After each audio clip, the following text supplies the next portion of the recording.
Hello again. Today we're going to be looking at quite another exciting topic in biology. But before we go into this particular topic, as usual, let's take a look at a particular question. Now, how are trypanosomiasis transmitted in animals and how can they be controlled? How can they be controlled? Now, most persons believe that trypanosomiasis is only, it is a disease that actually affects only humans per se. But it is quite interesting to note that it also affects animals. And trypanosomiasis can also be called sleeping sickness. And trypanosomiasis is actually transmitted just the same way it is transmitted in man. And it's transmitted through the bites of tsetse fly. And also, apart from that, how do we control it? Now, the best way to control trypanosomiasis, which is also called sleeping sickness, is actually killing or totally eradicating the protozoa that is actually causing this. The protozoa causing this. And one of the ways we can eradicate or eliminate this protozoa is actually the application of chemicals, using chemicals which we can call insecticides to actually kill the parasite and also separating infected animals from the others, and regular cleaning and clearing of bushes around the areas. These are ways we can also help control the spread of these particular diseases among animals. And be sure that this particular disease is actually fatal to animals, actually fatal. It causes nervous disorder, which leads also to paralysis and most times death. So it is actually very, very important. And this brings, in this particular topic, we will be looking and exploring a lot of questions or a lot of diseases that affects both plants or crops and as well as animals. And we're going to be looking at their causative agents. We're also going to be looking at their mode of transmission, their effects, and then how to control these diseases. Now, the topic we're going to be looking at is still pests and diseases of agricultural importance, but this time it is part 2. We're actually concentrating our discussion or our topic on diseases. The other one we did was for just pests, but this one is mainly for diseases. Now, let's take a look at some of the subtopics that we'll be discussing in this case. We're going to be looking at definition of diseases of crops.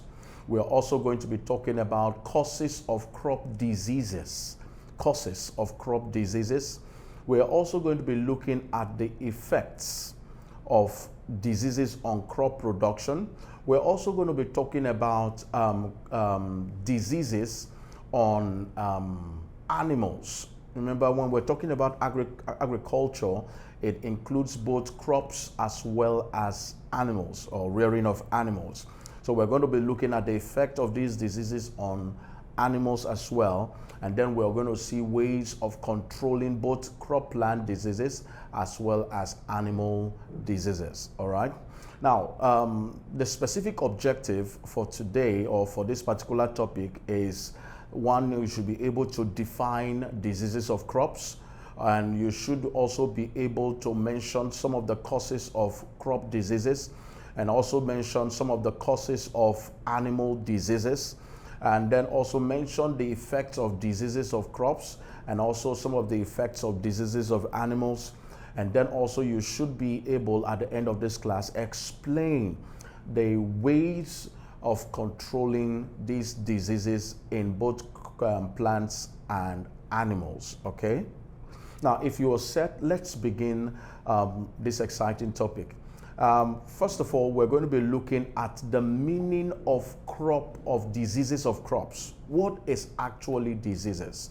What is diseases? Someone told me once that diseases has to do with an abnormality, an abnormal health living, or you can call it an abnormality in your health. Abnormality in your health. So whenever something is no longer normal health-wise, we refer to it as diseases has set in. Now, by definition, diseases is the deviation of the plants from the normal state of health with outward visible signs. Now, these outward visible signs are what we can call symptoms. I repeat again, it's the deviation, a deviation of the plants from the normal state of health, or we can call it the deviation from the normal state of health with outward visible signs. When you include plants, it means you're defining diseases of crops. But when you want to define only diseases, it's simply the deviation from the normal state of health with outward visible signs, which are called symptoms. All right. Now let's take a look at the causes of diseases in crops. What brings about diseases? What are the causes of diseases in crops? One of the causes of disease in crops is called a virus. Now remember, a virus is actually cannot be classified as a living organism. It can be said to be at the borderline between living and non-living. When a virus is actually termed to be a living organism is when it is inside a host. When it is inside a host. Now, a virus has a very simple cell structure and is just made up of either RNA or a DNA. We have several types of viruses. We have the coronavirus, which we already know. We have the bacteriophage. We have the adenovirus. We have the picaноvirus, and so many other types of viruses. And these viruses are virulent. It means they are disease-causing. They are in fact, they cause so much diseases. Number two cause of disease, both in plants and animals, is bacteria. Now, bacteria, they are also microorganisms.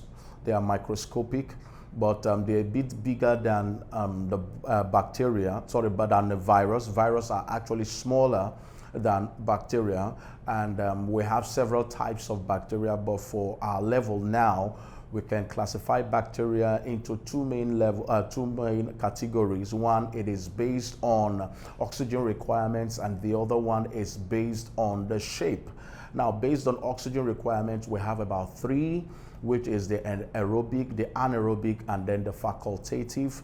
And then we also have, based on shape, we have several types of bacteria based on shape. We have the spherical bacteria, which is called the cocci bacteria. We have the rod-like bacteria, which is called the Bacillus. We have the one that is like a curve, which is called the Vibrio, and then we have the spiral form or shape, which is called the Spirulae. Okay, they are called the Spirulae bacteria. So these are different types of bacteria, and bacteria are known to cause great diseases in both plants and animals. And we will be shortly looking at some of the diseases they cause both in plants as well as in animals. Now, another cause of disease is fungi.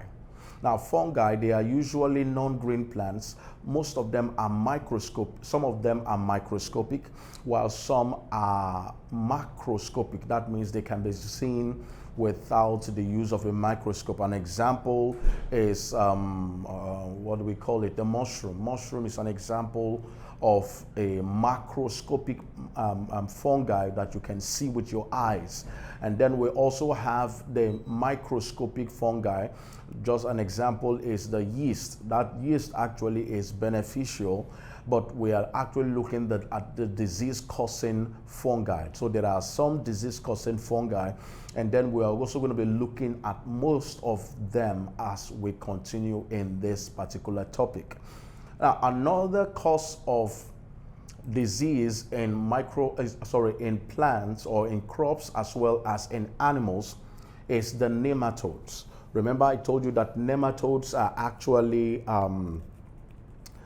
they are worms. Okay, they are round worms, non-segmented, and most of they lay their eggs, which is mostly microscopic, and they move from one organism to another in egg shape or in egg form. And when they get to a suitable host, they break out from their shell and start growing, developing, and cause harm and diseases in both plants as well as in animals. And also another cause of disease is nutrient deficiency. Now, when a plant is not getting enough nutrients, the plant will be diseased, will look diseased. Or there are several symptoms, or there will be several deviation from the normal state of the health of this particular plant or any particular plant or animal. So nutrient deficiency is also another cause of harm or another cause of disease. For instance, in terms of humans, nutrient deficiency, for instance, deficiency of protein can lead to kwashiorkor or marasmus. Okay, so these are, it's also applicable in terms of plants and also lower animals. Okay, and let's take a look at some of the some examples of these diseases, both that are caused by virus, the one caused by bacteria, the ones caused by fungi, and so on. Now let's start with the plant diseases, not the animal diseases. Plant diseases. Now, one plant disease that is caused by a virus. This is a viral disease. There are so many of them, but because of time and also because of what we're looking at, I just want us to take one at a time. Now, the name of the disease is called cassava mosaic. Now, as the name implies, it affects cassava. This is a virus, a disease that is caused by a virus, and it causes, the name of the disease is cassava mosaic. Now, the method of transmission is through piercing and sucking insects. Most of these insects, most times, if you check our videos, I told you that pests, they can transmit diseases. Now, how do they transmit these diseases? Most of these pests and insects, they carry these pathogens within them, and so when they feed on these plants, they also enable the transmission of these pathogens into the plant, which will then start surfacing as visible signs or symptoms later, which we can call diseases. So the method of transmission for cassava mosaic is through piercing and sucking insects. Now, what are some of the visible signs or symptoms? One, you will experience the leaf, you will experience in such leaf, they will have a leaf coil, and then also there will be distortion of leaves and stems. You will also see vein clearing, as the vein will not be so visible, and then you will also see stunted growth. That particular plant will have stunted growth. You will also see development of yellowish pale areas alternating with the green patches on the leaves, as if it is a variegated leaf. You can see it visible here in the diagram we have, or in the image we have here. You can see the yellow patches alongside with the green patches, and you can see in some of the leaves there is a leaf coil, and that shows that that particular plant has been infected by a virus, and that is what we call cassava mosaic. Now, next one is bacterial disease. Let's see one example of a disease that is caused by bacteria, and that name of the disease is called black arm. Black arm. Now, it is also called blight of cotton. So it simply means it affects the cotton plant. Blight of cotton. Another name is black arm. Now, the method of transmission is through leaves and through the stems near the ground. Through leaves and through the stems near the ground. What are the symptoms we see there? We have angular spots on leaves. You have boil roots. You have exudate from affected leaves. You have retarded growth and death of what? The plants. So these are some of the symptoms we see in black arm, which is caused by a bacteria. Next one is fungi, a disease, a fungal disease. Now, this fungal disease is called maize smooth. Maize smooth. Now, maize smooth is actually caused by a fungi, and it is caused in a maize plant. The method of transmission is through airborne and through spores deposited on the fruits. When the spores of these fungi are deposited on the fruits, which is on the maize fruit, it now leads to what we call the maize smooth. You can see it on the screen, maize smooth. Now, what are some of the symptoms? One of the symptoms is that you see reduced crop yield. There is reduced crop yield. Number two, there are galls on ears, leaves, and tassels, which later turns what? Black. As you can see there, which later turns what? Black. So these are some of the symptoms of maize smooth. Next, the next one is nematodal diseases. Okay, we're going to pick one, and that is root knot of tomato. The root knot of tomato, or you can say okra. Now, it is caused by a nematode. Now, the method of transmission is through a nematode. So when the nematode gets to the soil, it deposits some of these things that causes what we call root knot. As you can see it, these are small lumps that you can see in the root. They call them root knots. So it is also another type of disease that is being caused by a nematode. What are some of the symptoms? You see knotting or galling of roots, which we have seen there, and you have retarded growth, you have early death of the plant, and then you also have reduction in crop yield. So these are some of the symptoms we can observe from root knot of tomato, which is caused by a nematode. Now, let's take a look at animal diseases. We've just finished mentioning some of the plant diseases, but let's take a look at some of the animal diseases. The same way we picked for that of plant diseases, we're going to be picking one for each of these pathogens. First of all, we're starting with the virus. So we're looking at a viral disease, a viral disease. One of the viral diseases that is found mostly to affect domestic fowls, turkey, ducks, goose, and guinea fowl, in fact, all birds, is Newcastle disease. The Newcastle disease is a very terrible disease that leads to death, affecting birds. Now, one of the methods of transmission is through contaminated feed.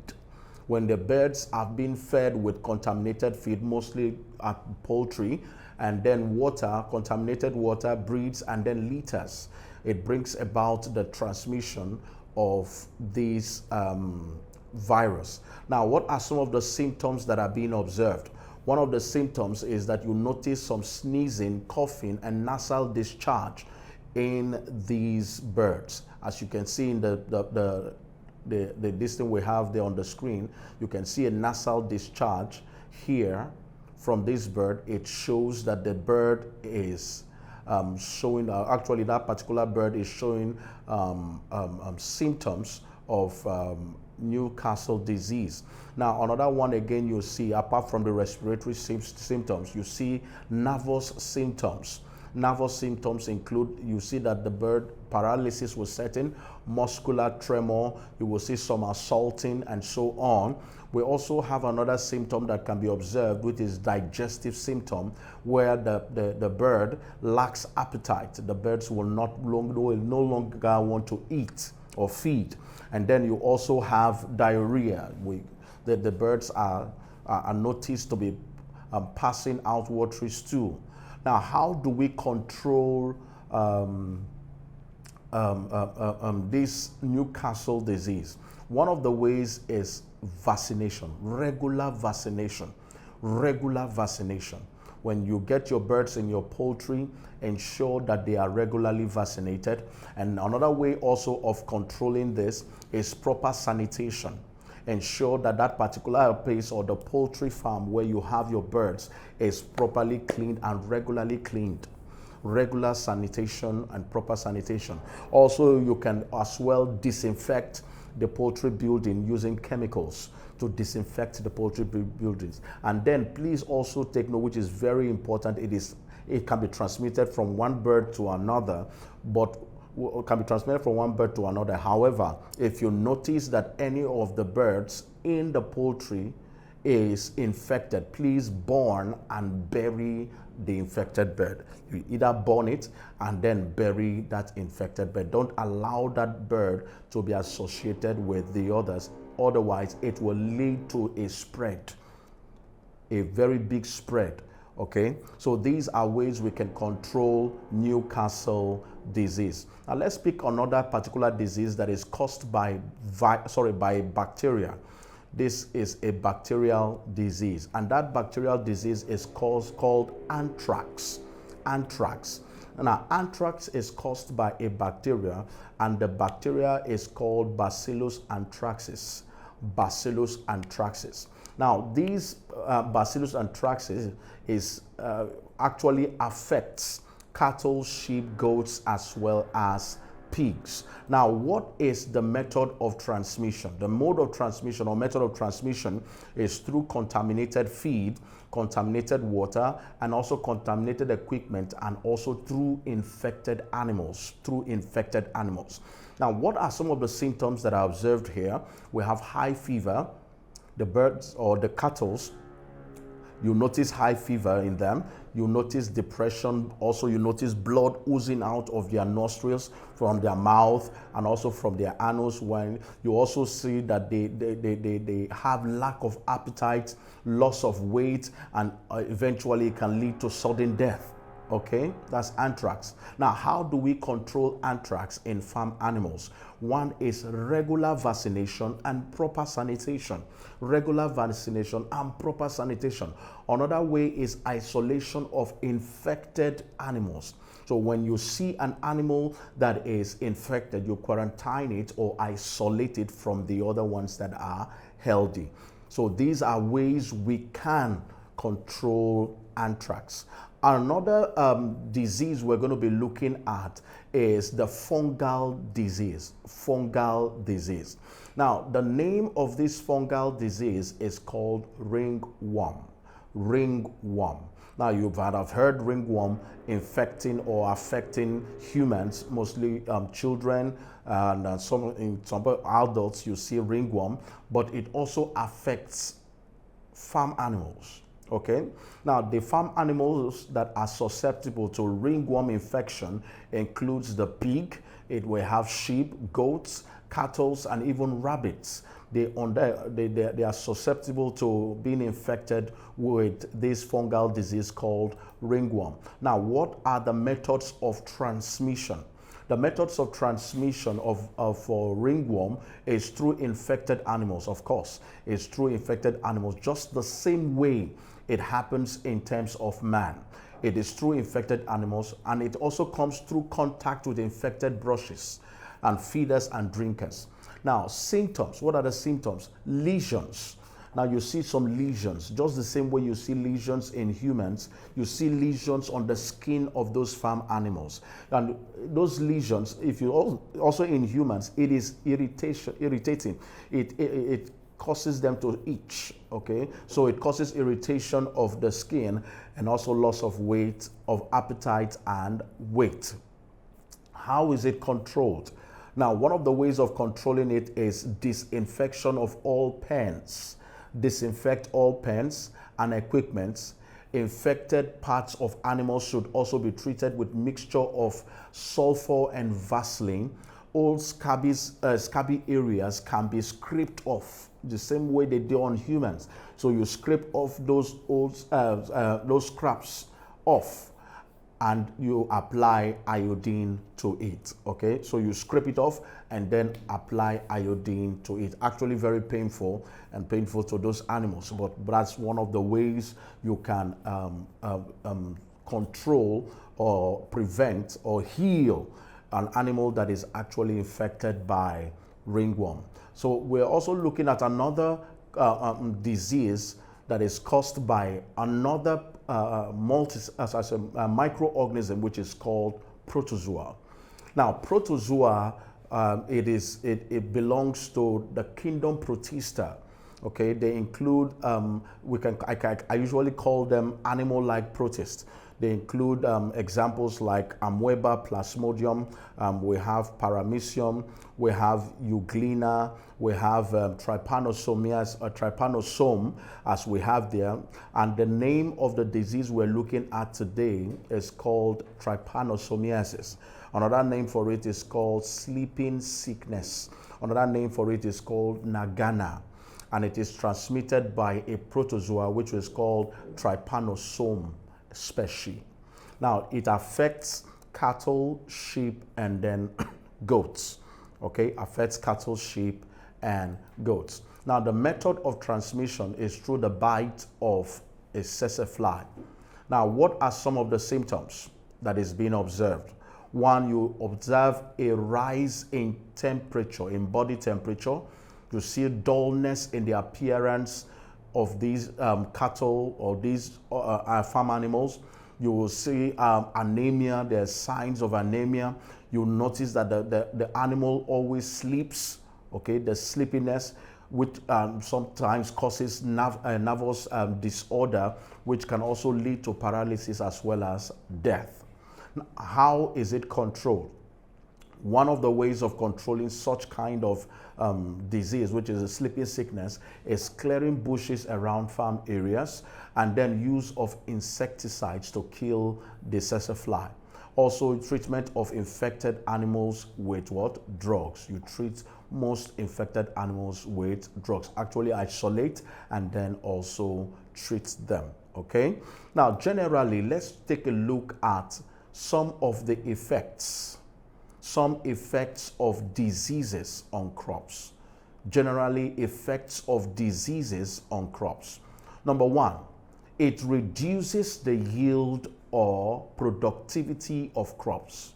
It reduces the yield or productivity of crops. That is one of the effects. The second effect is that it reduces the quality of crops.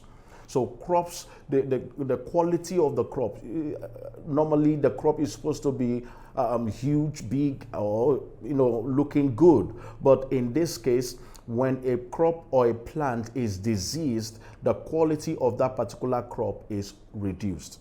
The same thing happens in humans. Okay, when a human is actually sick of diseases, okay, they don't look healthy, they don't look good. Okay, you'll see a pale appearance, loss of weight, and so on. The same thing is applicable to crops that are being diseased. It reduces the quality of the crop. Number three is that it can cause the death of a whole plant. Yes, diseases can lead to death. And then number four, definitely it reduces the income of the farmer. So the farmer's income is reduced. Let's say this farmer is a commercial farmer. He grows crops and also rears animals in order to actually for sale.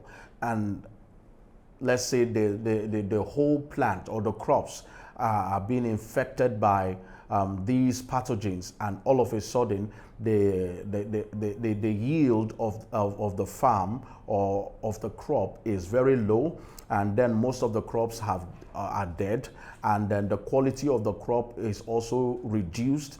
This will cause a whole lot of reduction in his income.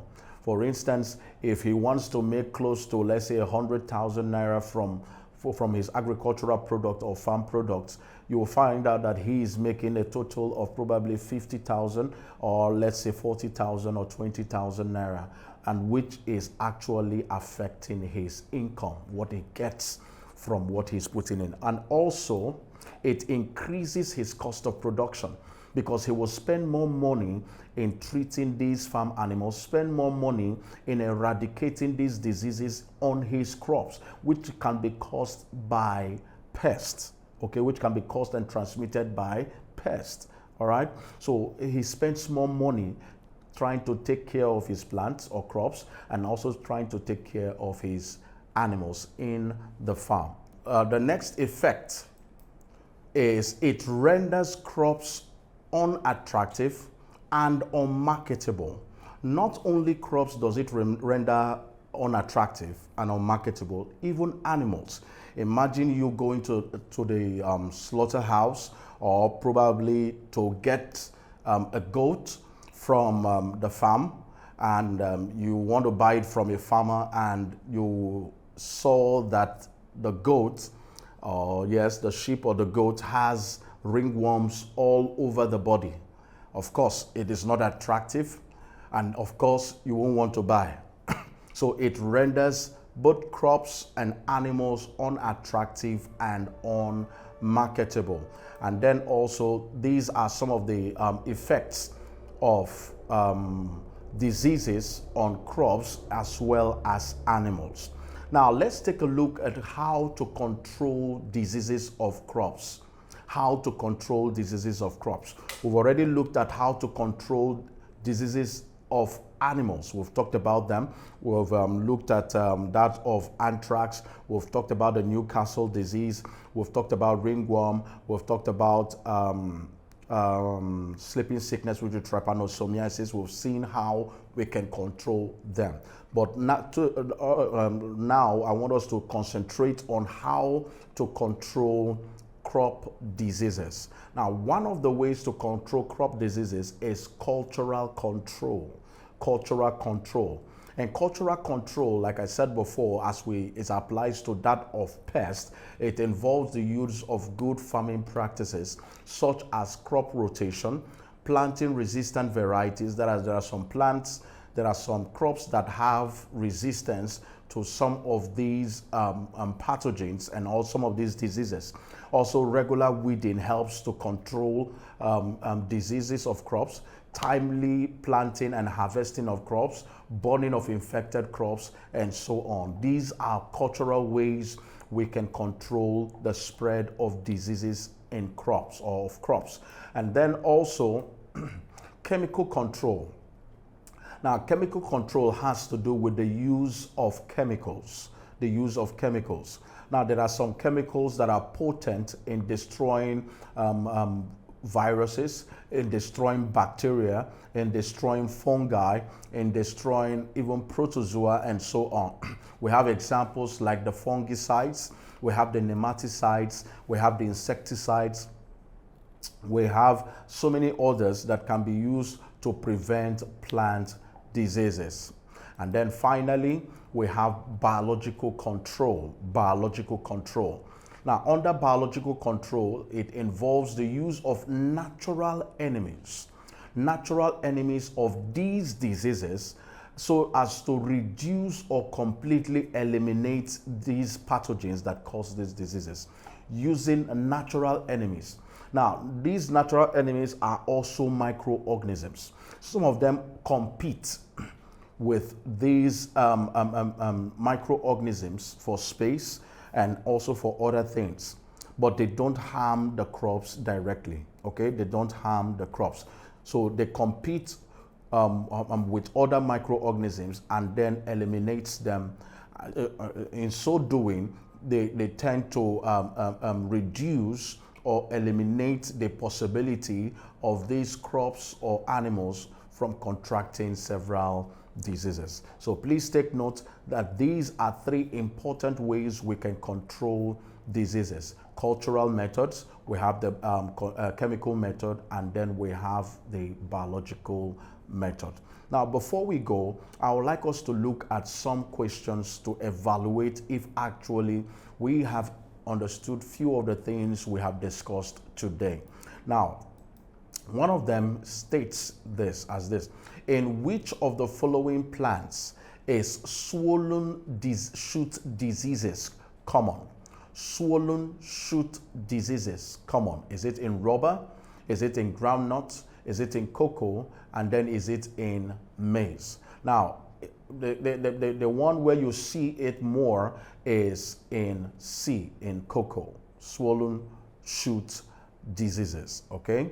Next is question 2. The disease anthrax in cattle, sheep, and goat is caused by what? Anthrax is caused by what? I told you that anthrax is caused by a bacteria. It's caused by a bacteria. And then number 3, root knot of tomato, supposed to be root, not rot. Root knot of tomato is caused by A. Is it bacteria? B. Is it fungi? C. Is it virus? And D. Is it nematode? The correct answer to this is nematode. It's a nematodal disease. And then finally, question 4. The following are effects of diseases on crops, except A. It reduces the yield or productivity of crops. B. It reduces the income of the farmer, which is correct, yes. And C. It increases the quality of the crops. And D. It increases the cost of production. The correct answer and option is C. C is not an effect of diseases on crop. It never, in fact, diseases never increases the quality of crops. It rather reduces the quality of crops.